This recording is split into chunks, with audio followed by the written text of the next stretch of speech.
And then we got struck by what was a double crisis. A lot of people forget that in the beginning of March, we faced a very challenging geopolitical situation when Turkey essentially made good to its threat and pushed tens of thousands of immigrants and refugees and encouraged them to try to cross into Greece.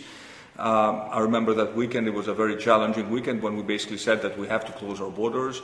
And after a very tense couple of weeks, we made it very clear that we could defend our borders, that nobody would be allowed to enter Greece under these conditions. And certainly we would not accept migrants and refugees to be used as geopolitical pawns to promote Turkey's aggression. But what did we do well? First of all, we took decisions very early. We took our first decisions even before we had a single case in Greece. It was a time when we had to close, when we announced that our big carnival celebrations in the city of Patras, which is the third largest city, but actually very close to Italy, we shut it down. We got a lot of heat at the time. But then we moved very quickly, so I guess we probably were a couple of weeks ahead of most European countries in terms of taking decisions which were very obvious to me that we would take at some point. So my choice was from the very beginning, if you are to do it early rather than doing it late. We communicated very, very clearly. We gave the floor to the experts. I don't do daily briefings.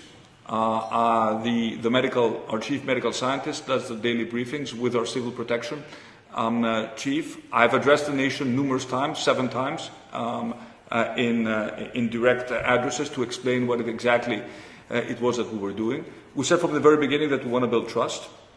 And we need people to go along with what we have to tell them. So I think we ran a very focused communications campaign.